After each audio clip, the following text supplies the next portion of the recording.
Bon les amis, j'avais envie de vous parler un petit peu. Bonjour à toutes et à tous, bienvenue dans cette nouvelle vidéo qui, vous l'avez compris, est une vidéo un petit peu papotage, discussion. Puis si vous avez vu la vignette, vous vous dites « Ouh là là, qu'est-ce qu'il va nous dire ?» Alors, je vous rassure, en effet, pendant un certain temps, on ne va pas se voir sur YouTube, mais je vous rassure, c'est temporaire et je vais vous expliquer pourquoi. Alors tout d'abord, je tenais à m'adresser à toutes les personnes qui sont arrivées récemment sur la chaîne, car il y a de plus en plus de monde sur cette chaîne.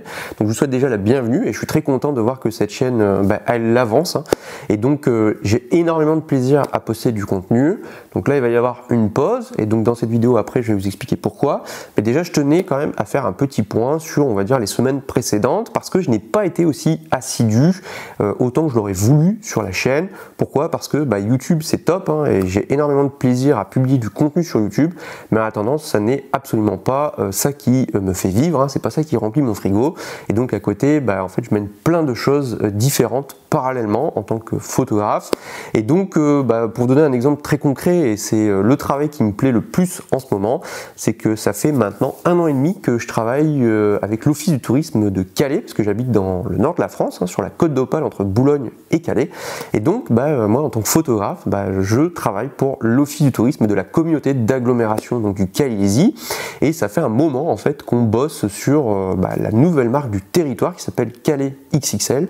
Et ce qui est quand même en plus génial, c'est que vous voyez au moment où je tourne cette vidéo, juste après je pars à Calais pour la cérémonie d'inauguration de cette marque. Et donc ça fait un moment qu'on travaille dessus. Ça m'a pris énormément de temps parce qu'il a fallu créer beaucoup de photos pour cette nouvelle campagne. Et donc si vous habitez par exemple dans le nord de la France et que vous voyez des panneaux de publicité sur des arrêts de bus sur le bord de la route, ou par exemple à la gare, c'est le cas à Lille-Flandre, vous avez 2 bâches de 10 mètres par exemple, Calais XXL, voilà, ça c'est moi qui ai fait les photos. Et donc c'est un projet qu'on a mené conjointement avec l'Office du tourisme. Mais vous voyez, ce type de projet, ça prend beaucoup de temps et d'énergie, et bien sûr c'est prioritaire par rapport à la publication de vidéos sur YouTube. Donc déjà voilà, sur la période précédente, je vous avoue que ça m'a pris tout ça un petit peu de temps. Et puis là, c'est vrai que cette vidéo est publiée et puis après on va avoir une période de pause jusqu'en gros mi-mai. Pourquoi? Parce que avec Laura, en fait déjà on s'envole en Islande. Et donc on va partir un petit moment en Islande. Et de fait, c'est vrai que déjà moi professionnellement, c'est pour ça aussi que j'ai pas été aussi actif précédemment. C'est parce qu'il a fallu que je clôture tout ce que j'avais à faire pour mes clients et que tout soit terminé avant que je parte en Islande. Donc voilà, c'était un petit peu le rush on va dire. Et puis là, en Islande forcément ma priorité, ça va pas être de tourner des tutos pour YouTube ou quoi que ce soit. Donc ça va être de profiter, de faire surtout de la photo et de la vidéo sur place. Et donc il y aura beaucoup de contenus qui vont arriver au mois de mai et au mois de juin. Sur YouTube, il n'y aura pas de contenu. Cependant, si vous voulez suivre nos aventures pendant tout ce séjour, vous allez pouvoir le faire directement sur Instagram. Donc moi sur mon compte à moi, donc c'est le compte nocab.photographie, où quotidiennement je vous posterai en fait des tas de stories. Et puis Laura, elle, ça sera nocab.wonder, c'est son compte, et elle aussi elle va poster plein de stories. On poste des choses des fois en commun, puis aussi forcément des choses qui sont propres chacun à ce que l'on fait. Mais tout ça pour vous dire que si vous voulez nous suivre quotidiennement dans nos aventures en Islande, vous allez pouvoir le faire directement sur Instagram. Et moi je crois qu'en plus c'est publié également sur Facebook. Et donc après, à partir de la mi-mai, quand on va revenir, c'est vrai qu'on va pouvoir republier pas mal de contenu. Et donc après il y aura aussi la pause estivale sur YouTube. Généralement c'est un petit peu comme pour tout le monde, il y a la pause estivale, et là aussi on va repartir à l'étranger. Et je vous le dis dès à présent, on va partir plus d'1 mois en Indonésie. Donc là aussi il y aura énormément de contenu. Enfin bref, mais déjà ça c'était la raison pour laquelle il va y avoir une pause sur YouTube. Enfin, et pour terminer rapidement, je voulais un petit peu faire un petit bilan rapide. Alors j'avais fait une vidéo un petit peu sur le matériel que je possède, enfin en tout cas que j'utilise. Mais c'est vrai qu'il y a eu quelques petits ajustements entre temps, etc. Et je voulais un petit peu vous expliquer le setup qu'on va emporter avec Laura pour partir en Islande. Donc pour terminer, je vous fais un petit récap. Tout d'abord, moi il y a le matériel que moi je vais utiliser. Alors mon boîtier principal, c'est toujours le Sony Alpha 7 IV. Donc là ici moi j'ai mon petit combo ici avec le Sony 24-105 f4. C'est l'objectif un petit peu on va dire polyvalent par excellence. Et vous voyez, moi, pour quand on part en voyage, c'est vrai que je me suis construit un petit setup avec un rig small rig ici, ouais, rig small rig, c'est vrai que c'est assez drôle, mais c'est une demi-cage. Et en fait, sur cette demi-cage, ce qui est bien, c'est que déjà je peux ajouter plein d'accessoires pour la vidéo. Dessous, j'ai mis le capture clip de Peak Design, hein, vous savez, pour le mettre sur la bretelle de sac à dos. Et puis là, j'ai mis donc une plaque Arca Swiss de DJI, hein, pour pouvoir le mettre verticalement. Enfin bref, c'est comme si je m'étais bricolé en fait un L bracket. Mais ce qui est très pratique en plus, c'est que je peux quand même avoir accès aux trappes sur le côté pour le micro, pour le port USB-C, etc. Ensuite, et oui, parce que quand même on part en Islande, bah, pour tout ce qui est paysage, et bah là c'est le classique, hein, Sony 1635 2.8 GM qui part avec dessus le TrueColor, le filtre polarisant du système V7 de Nisi. Donc ça, bah, ça va être mon objectif, on va dire, dès qu'on va commencer à faire voilà, photo de paysage, pose longue, en ultra grand angle, etc. Par ailleurs, bah, j'emporte le drone. Alors ça, c'est le DJI Mavic 3. Donc je pars avec ce drone qui est franchement génial et je vous avoue que là pour le drone en Islande ça va être pépite, donc j'ai vraiment hâte de le faire voler. Donc j'ai aussi la télécommande dans le sac, etc. J'ai aussi avec moi, alors d'habitude je prenais le XS10 en voyage, mais là bah en fait la seule chose que je vais emporter de Fuji, et ben c'est lui, voilà, le petit X100V. Lui aussi on en parlera, mais ça j'ai décidé, le X100V, de n'en parler que je pense que à partir du mois de septembre, pas plus tôt, parce que j'ai pas du tout envie de surfer sur la hype autour de ce boîtier. Moi je m'en moque complètement, hein, pour le dire poliment, mais voilà, j'ai envie de vous en parler parce que ça fait quelques semaines que on a fait l'acquisition de ce petit bijou. C'est l'avantage, on va dire, l'arrivée du X106, c'est qu'on trouve à très bon prix des X100V. Celui-là j'ai eu à peine 1000 clics, hein, 1000 déclenchements, donc vous voyez il est comme neuf. Et donc ce boîtier on l'emporte, et ça c'est pour plus, on va dire, les photos, plaisir personnel, un peu plus intime, pour capturer des ambiances, etc. Voilà, je suis déjà fan de ce boîtier et donc on en fera un bilan. Mais bah, il manque quelque chose, il manque un téléobjectif quand même. Et là, ça c'est le petit truc qui n'était pas prévu, on va dire, mais qui est arrivé il y a peu. Et ben oui, c'est cet objectif, c'est un Sigma 100-400 et donc c'est celui donc de Sigma en monture Sony. Et cet objectif, alors je vous le dis dès le départ, je ne l'ai pas acheté et en fait il s'agit d'un prêt, et ce prêt en fait c'est directement de Sigma France. Et donc en discutant avec Sigma, bah, ils m'ont dit, bah, moi je leur ai dit bon ben voilà, je pars en Islande, etc. Et puis ils m'ont dit bah qu'est-ce que tu voudrais emporter? Alors je leur ai dit bah, vous n'aurez pas un 100-400 qui traîne? Et ils m'ont dit bah si, allez on te l'envoie. Donc ils me l'ont prêté pour toute la durée du séjour, et donc bah, moi je ne vais pas shooter au 70-200 mais avec le 100-400, et donc le but ça va être de le tester, et donc au retour, eh bien, on fera une vidéo de synthèse. Alors ça sera pas une vidéo test comme je fais régulièrement, etc. Ce sera vraiment une vidéo très concrète sur un retour d'expérience sur cet objectif, où là il y aura bah, toutes les photos de l'Islande, donc ça va être vraiment très concret. Et puis on parlera également forcément de l'objectif en lui-même, de son ergonomie, là en Islande, la résistance aux intempéries, enfin bref, tout ça.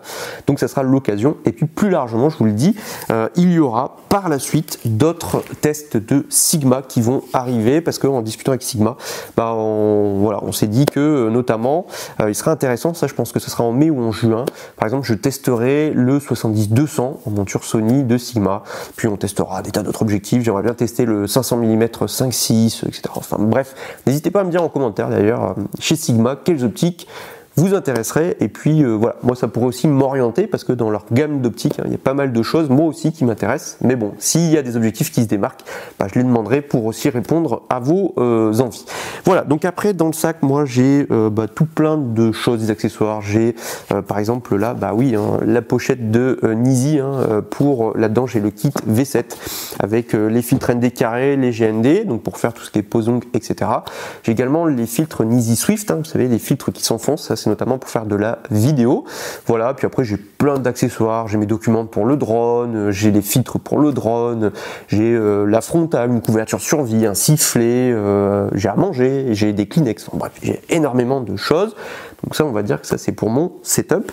Laura, elle, son setup, bah, il est un petit peu similaire, bien qu'un petit peu différent. Donc Laura, elle part aussi avec un A7 IV, hein, et donc elle dessus, elle a le Tamron 2875 G2. Elle adore cet objectif parce que il est tout compact, tout léger, puis c'est vrai qu'il est très lumineux. Laura elle adore les photos, détails, etc. Et ce qui est génial avec cette optique, c'est qu'il a une distance minimale de mise au point qui est très réduite et elle aime beaucoup faire des photos, tout ce qui est détails, etc. Donc voilà, donc ça c'est un petit peu son objectif bon à tout faire et il est très qualitatif, franchement c'est une pépite. Dessus, un L-bracket, ça c'est le Tree Lighting, je sais pas comment on dit, mais c'est un bracket qui a l'avantage d'avoir un capture clip Peak Design qui est moulé, donc là aussi pour le mettre directement sur le sac à dos. Les sacs, moi je pars avec le sac de la marque Mein Schiff Gear, c'est le Backlight, et l'oral c'est avec le Peak Design, le Travel Backpack en 45 litres, donc on a chacun nos sacs, et également, vu que c'est pas moi qui vais le prendre, Laura elle va utiliser le Sony, le 70-200 2.8 GM2, et elle adore cet objectif. Donc voilà, donc elle va bien s'amuser avec. Et puis aussi, tant qu'on est à parler d'objectifs, on va emporter celui-là. Et ça, c'est Laura qui va beaucoup l'utiliser, je pense. Le Laowa 10 mm. Et en plus, ce qui est intéressant, c'est que on avait fait le test sur la chaîne de cette optique. Puis je vous avais dit, c'est vrai qu'on n'a pas eu l'occasion, avec la météo et le peu de temps que j'ai eu pour faire le test, de faire notamment des photos de nuit. Là, forcément, en Islande, on va bien s'amuser. Et en plus, en ce moment, il y a pas mal d'aurores. Donc, si la météo le permet, et pour l'instant, ça a l'air d'être plutôt très cool, niveau météo, on va faire des photos d'aurore, et notamment avec ce 10 mm. Donc je pense que sur la chaîne à un moment donné on fera un bilan là-dessus, et d'ailleurs je pense que je ferai peut-être une occasion aussi, un petit tuto sur savoir comment photographier les aurores boréales, et puis ça sera plus largement un truc sur la photo de nuit. Enfin bref, donc voilà, donc Laura elle, 3 objectifs, le Tamron, le 28-75 de 8, le Sony 70-200 GM2 de 8, et puis le Laowa, le 10 mm.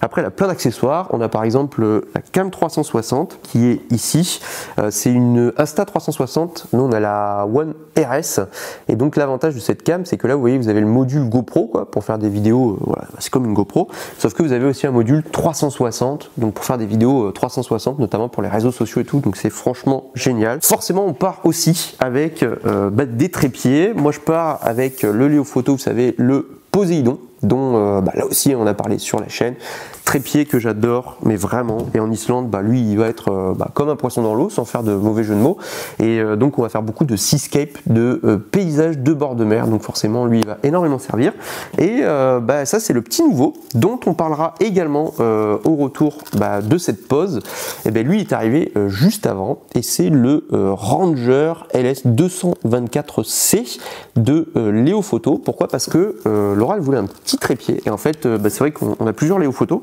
mais ce sont des trépieds un peu lourds, avec des gros diamètres de jambes, etc. pour du paysage, et c'est vrai que ça pèse lourd, c'est assez encombrant, et Laura elle voulait un truc qui soit plus petit, plus léger, parce qu'elle n'a pas forcément besoin d'une stabilité monstre, et donc en discutant avec Léo Photo, elle dit vous avez quoi comme trépied léger, puis on en a discuté, puis on a trouvé celui-là, et donc il est tout petit, il fait 900 grammes, et donc ça va être hyper intéressant, parce que là aussi on avait déjà parlé de Léo Photo sur la chaîne, parce qu'on est ambassadeur pour eux, mais ça sera l'occasion de voir justement la comparaison, notamment dans des milieux difficiles. Donc l'Islande, c'est vrai que c'est difficile de faire plus difficile, mais de voir justement si pour ce type de voyage, ça peut être vraiment un bon trépied, c'est moins cher, c'est plus léger, c'est plus compact, et puis en même temps, moi je suis étonné par la rigidité de ce trépied. Enfin bref, donc là aussi on fera un bilan à la rentrée, et pour terminer aussi quelques petits accessoires autres. Tout d'abord, pour tout ce qui est vidéo, etc., ça j'en avais aussi parlé, on va partir avec les micros là, de Holyland, l'Arc M2, c'est avec ces micros là que je suis en train de parler. Franchement tout petit, tout compact, ils sont top ces micros.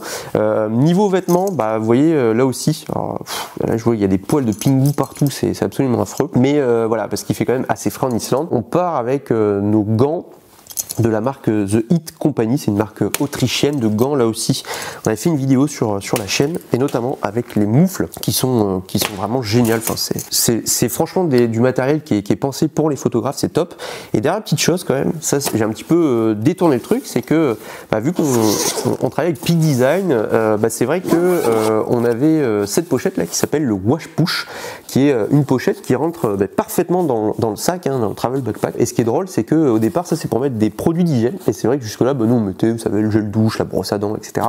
Et en fait, je l'ai un petit peu détourné parce qu'ils nous en ont envoyé un plus petit, et en fait, moi dedans, j'y mets tous mes câbles, tous les chargeurs, etc. Donc vous avez tous les câbles, vous avez les chargeurs de drone, vous avez par exemple ici, moi je mets les chargeurs, vous voyez ici, ça c'est pour les batteries du Fuji, et là par exemple, ça c'est pour les batteries du Sony, et tout ça, ça rentre dans les petits filets, etc. Enfin bref, c'est vraiment génial. Alors il y a le Tech Push qui existe chez Peak Design, mais c'est vrai que le Wash Push, moi j'aime bien la façon dont il est fait, puis il est assez volumineux. Enfin bref, on arrive à la fin de cette vidéo. Donc les amis, n'hésitez pas à nous suivre comme j'ai dit sur Instagram, et puis en attendant, je vous dis prenez soin de vous, et on se retrouve à l'animé sur YouTube pour de nouvelles vidéos. Allez, salut les amis.